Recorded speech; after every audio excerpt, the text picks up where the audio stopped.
it's Ashley, and I'm going to take you guys along with me today on all things making candles. So I'm just going to share a little bit about how I make candles, the process that I run through, all the things that might be interesting to you at home if you're a candle maker, because you might be like, she does it weird, or that might be helpful. So today what I'm going to be pouring is a special edition candle. If you're familiar with my brand, I use all black and white vessels.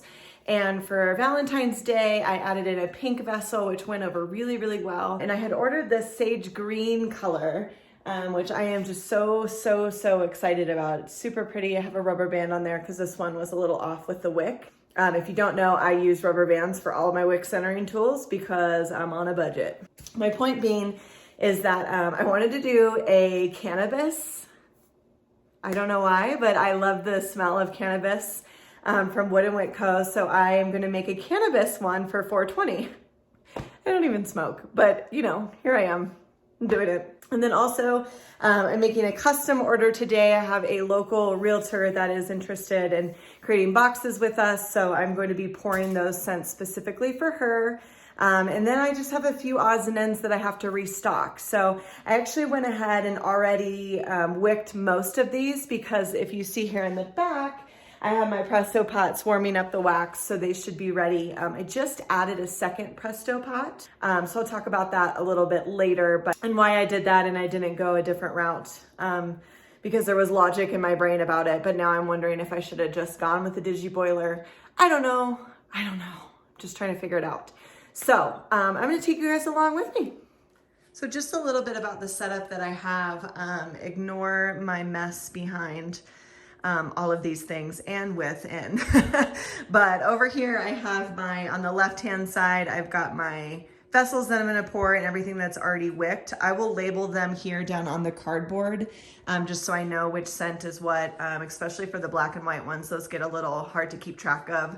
And then over here I have my little wick tray, my clips and my stickers are all over here. Some of my shipping materials kind of got caught in here as well, but that's just because space is very limited. I keep my pouring pitchers and everything all together, and my scales and whatnot. I usually only use these pouring pitchers, and then what I'll do is I will wash them out in between each use, which I know is a lot more work, but I have these ones down here. Actually, I ended up using this one for extra wax and wax melts. These like had some sort of like residue left on them, and so I don't really like using them for pouring. And then I also have this little gosh, I don't even know what it's called, but I just started carrying 2-ounce tins in my line, and this thing is just wonderful for pouring. Makes me feel like I should know what I'm doing in the kitchen.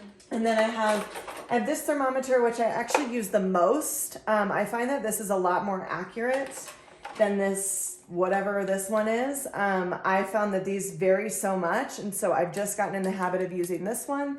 So I'm gonna keep doing that. And I don't even know how to test what a temperature actually would be to see how far off this one is, because I would like to use it. It's super fun. Yeah, and then I actually just got this handy dandy little thermometer, but again, this one varies so differently from this one. It was registering a lot lower, so I don't know. I got this off Amazon. I'll link as much as I can in the description box below if I remember. If not, just ask me. But these are the things that I use the most. And then this wheelie cart I got from Home Goods because that is just like the best place ever. Same with this little like tray. And those are the things that I love the most. They're so convenient.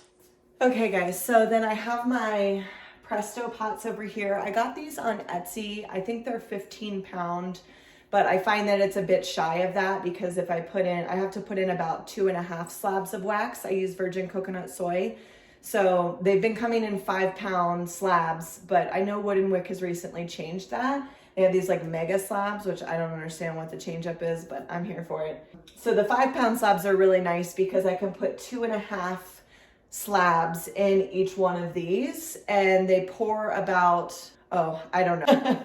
I got ahead of myself on that one, but they melt pretty good. I usually keep them to about 200, between 200 and 250 just to get set up and warmed up. And then I slowly lower it down to just the warm setting when I'm trying to catch up with pouring. I loved the first one that I had, and so I ended up adding a second one. I think now looking back with the amount of candles that I'm starting to get into making, I probably should have gotten something that was like the Digiboil, or I don't even know. I probably should have looked, but honestly, for the sake of now, I can't keep up with both of these, so it's a good problem to have. When I just had one, I felt like I was waiting so much for it to warm up and get to the right temperature and then cool down. Don't even come at me in the comments about what the right pouring temps are. I am not your girl for those things, but I do warm my wax up to about 200, 210.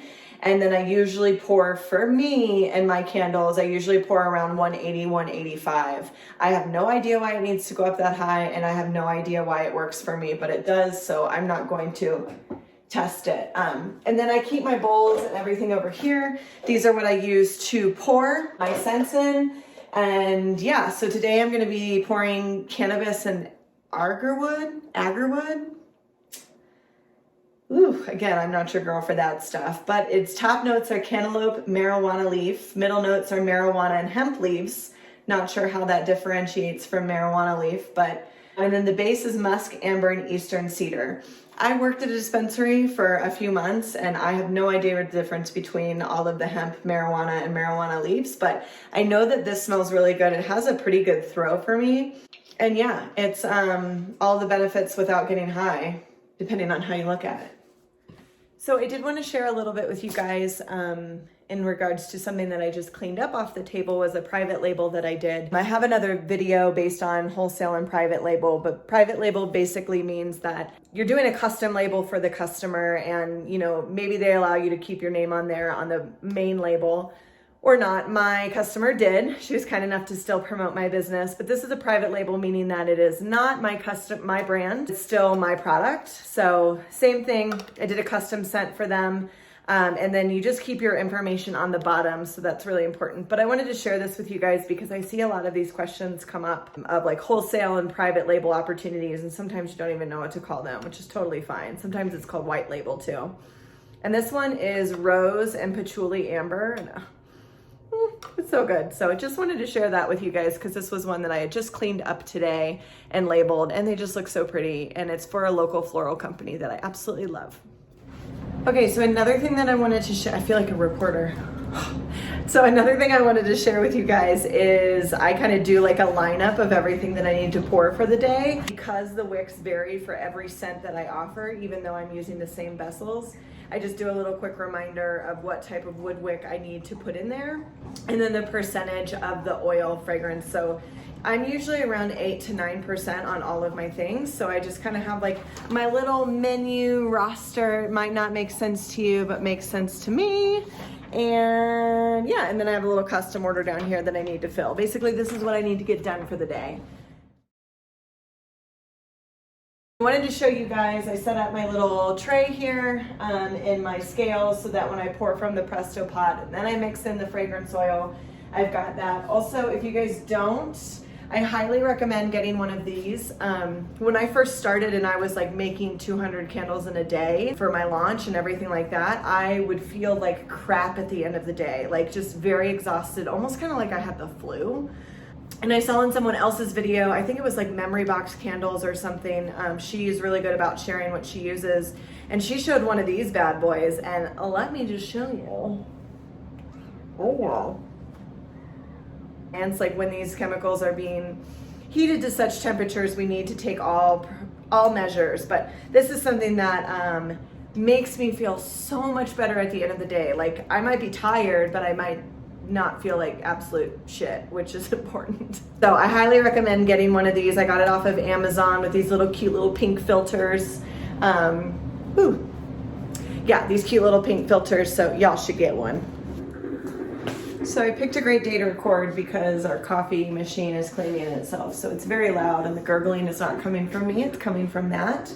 But I have my wax poured over here. I don't think you guys can see it. I am waiting for it to cool down. It was about 210. I need it to be at about 180, 185. And so yeah, just gonna try and be patient with that, even though it's really hard and I check it like every 2 seconds. But what I do next is I put all of my information into a production sheet that I have on just Google Docs. And basically it keeps track of everything that I pour. I keep track of what temperature I pour at, and then the batches. If you aren't batching your candles, I absolutely encourage you to do that, especially as a small batch candle maker. It's really good to keep track.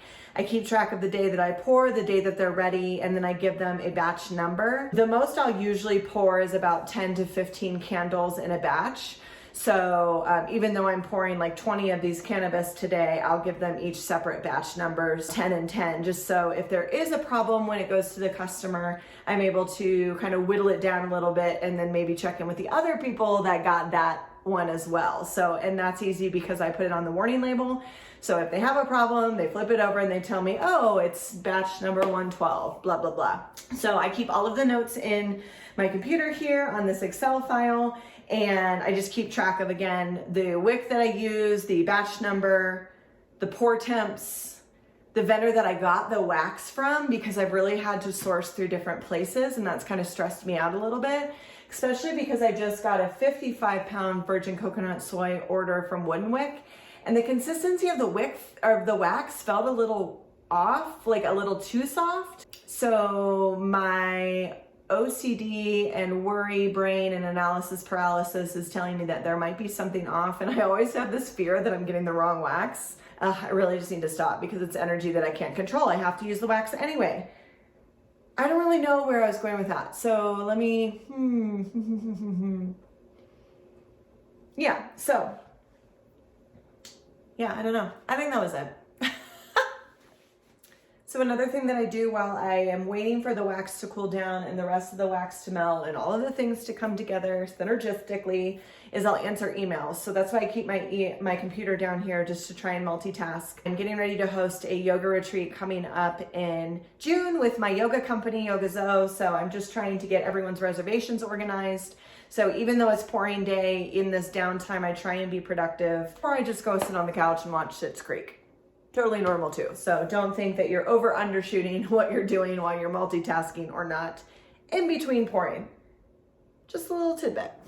All right, so I don't have a lot of space to work with, but this is what we got. I just mixed in my fragrance oil. It got down to about like 184, 183, somewhere in there. So it's perfect pouring temp. Mixed it for about a minute, and then now we're ready to pour. So let's hope I don't get camera shy and spill it all over the place. Almost did.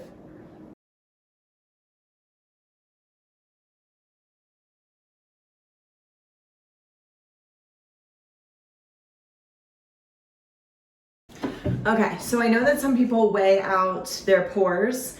I simply don't do that. Maybe I'm doing it wrong, but I just kind of eyeball it. I've worked with these vessels enough. These are one of the only 2 sizes that I have in my line, and so I know when one is pretty low.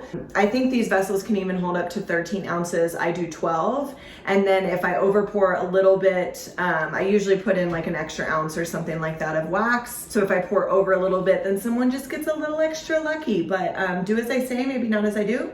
So I'm gonna line up my other ones. I pour 5 at a time. That's why they're kind of scattered around, so I have enough space to pour all of them. And then I'm going to, yeah, keep pouring because we've got a lot to pour today.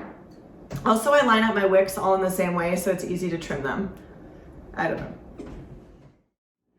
So I wanted to share with you guys without getting in the shot too much here. I over poured. This is one of the best things that I have in my little candle shop here, because if you over pour your FO, just put it right back in.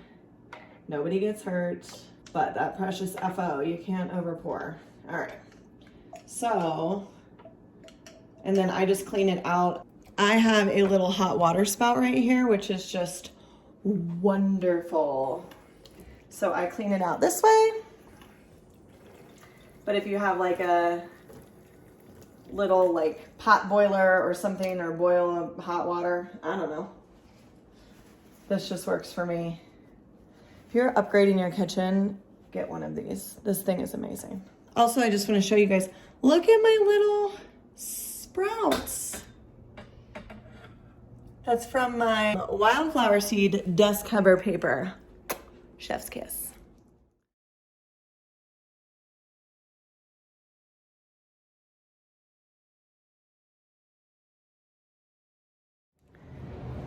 All right, guys, so it's really hard to like keep up with documenting this and pouring, and because everything's really quick, let me move this back, and I don't have a lot of like downtime because I have the 2 Presto pots going. I did want to let you guys know that Woodenwick changed their bottles, and that was like a huge like shake up for me because most of the 16-ounce bottles through multiple suppliers match, and I like to get these little like spouts, I don't know, lids, caps on them.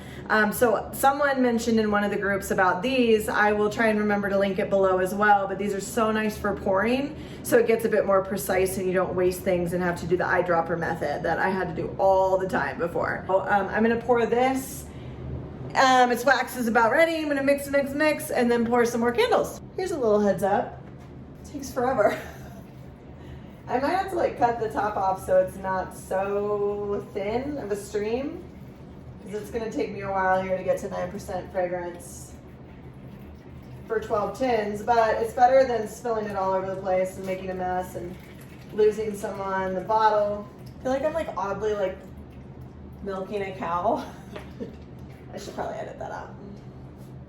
All right, guys, I lost you somewhere. I don't know where, but things were going really quick and I had to pour and I had to eat, and nobody needs to watch that, but I got a lot done. I didn't get all the ones that I needed to get done. I have an appointment at 4, so I can't miss it, but I poured for a solid almost 3 hours. So that's a lot. And I actually got a lot done. I'm gonna show you guys here in a second. So I got a brand new scent here, cannabis and agarwood.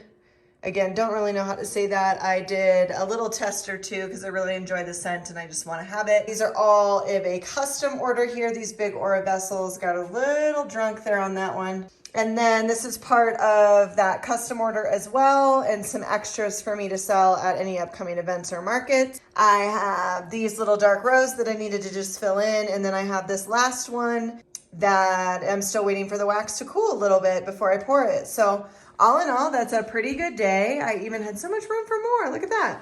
But I was running out of time. So this is just what we got, which is pretty good. Now what I'm gonna work on after my appointment is tackling this mess. Oh my gosh.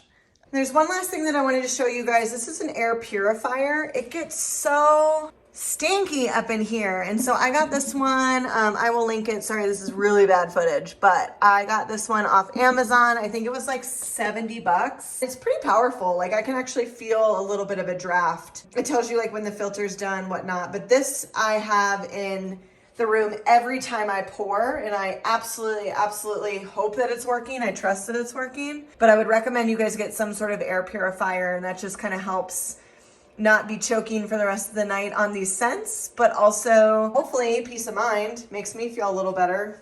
Hopefully it works. And this is where I leave you because I need to go get the rest of my stuff done. Thank you guys so much for coming along with me today. I lost you somewhere there in the middle, but duty calls. I had to make good quality candles. Also, look at Winston. Oh my gosh. Winnie. Hi. Oh. All right, guys, have a great rest of your day, and thanks so much for watching. Please subscribe if you haven't already. My name is Ashley from Upside Goods Company, and if you want to join the Candle Collective, I've got a bunch of stuff on that in the description box below. Thanks, guys.